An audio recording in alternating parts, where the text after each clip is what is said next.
एक अमीर आदमी और भगवान के बारे में एक परी कथा।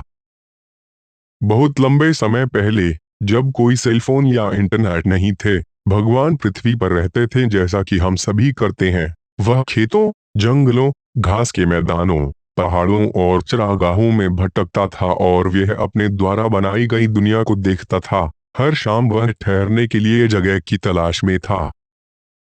एक दिन वह सड़क के किनारे रुक गया और सोचने लगा कि क्या चुनना है। सड़क के एक तरफ एक खंडहरनुमा घर था, छत छेद से भरा था और दीवारों को व्यापक नवीकरण की आवश्यकता थी। निश्चित रूप से घर एक गरीब परिवार का था।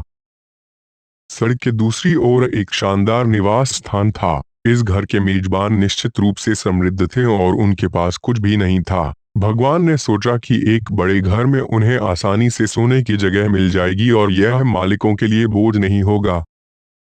उसने अमीर लोगों के दरवाजे पर दस्तक दी। काफी देर बाद दरवाजा खुला। मेजबान ने मेहमान को देखा और फिर पूछा, आप क्या चाहते हैं? सुप्रभात, भगवान ने कहा। मैं एक पथिक हूँ जो आश्रय की तलाश में है। क्या आप मुझे एक रात के लिए स्वीकार करेंगे और मुझे गर्म भोजन देंगे?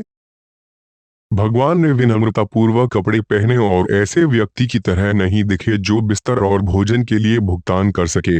लालची होस्ट ने अपना सिर हिलाया और कहा, मेरे घर में कोई खाली जगह नहीं है, कहीं और प्रयास करें।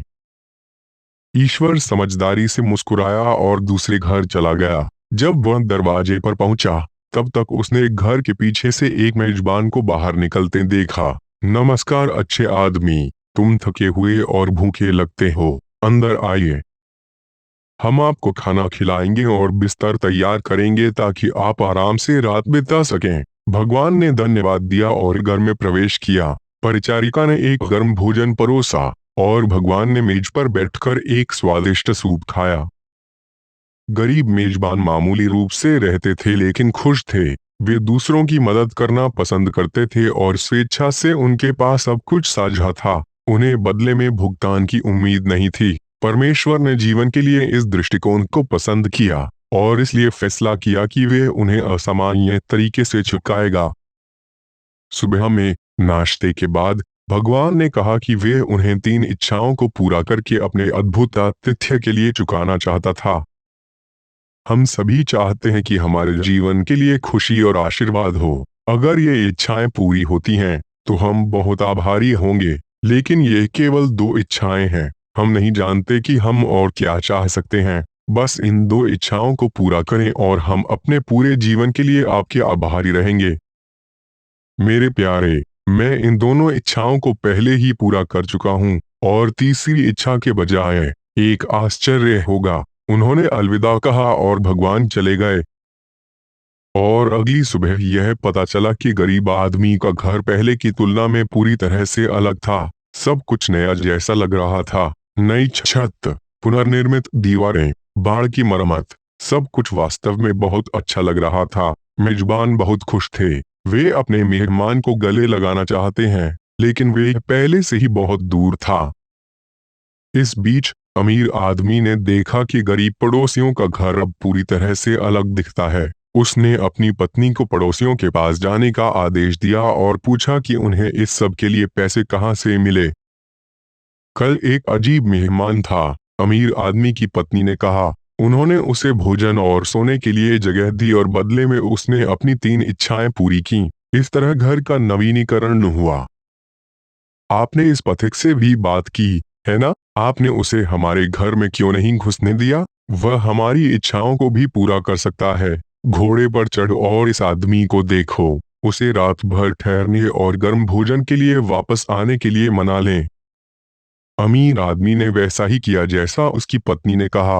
अगले दिन उसने भगवान को एक पड़ोसी शहर में पाया। नमस्कार अच्छा आदमी, क्या आप कभी हमारे शहर का दौरा करेंगे? मेरे घर में अब बहुत सारी खाली जगह है, इसलिए मैं खुशी से आपको आवास और गर्म भोजन दूंगा।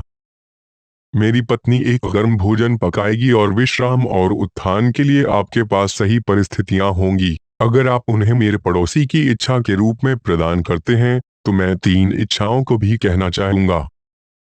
निमंत्रण के लिए बहुत बहुत धन्यवाद। दुर्भाग्य से मैं आपको देखने नहीं जा पाऊंगा क्योंकि मैं एक अलग दिशा में जा रहा हूं। लेकिन मैं खुशी से आपकी पहली 3 इच्छाओं को पूरा करूंगा। स्वस्थ रहें और सुरक्षित घर जाएं। अमीर आदमी बहुत खुश था कि उसकी योजना सफल रही। मैं जल्द से जल्द घर लाना चाहता हूँ और अपनी पत्नी को खुशखबरी देना चाहता हूँ। और उस पल उसे एहसास हुआ कि वह पहले से ही घर के दरवाजे पर खड़ा था। पहली इच्छा दी गई थी। मैं यात्रा के बाद इतना थक गया हूँ कि मैं चाहता हूँ कि सुबह तक सो जाए।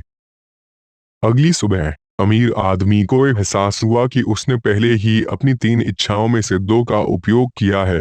केवल एक इच्छा बची है। अपने आखिरी मौके का समझदारी से इस्तेमाल कैसे करें? मुझे पता है। मैं उस शहर में वापस जानना चाहता हूँ जहाँ मैं पथिक से मिला था। मुझे निश्चित रूप से अधिक शुभकामनाएं मिलेंगी। और तुरंत वे एक पड़ोसी शहर चला गया। दुर्भाग्य से भगवान पहले ही दुनिया के इस क्षेत्र को छोड़ चुके हैं और पहाड़ों और जंगलों के पीछे बहुत दूर थे। उन्होंने अन्य लोगों के जीवन को देखा।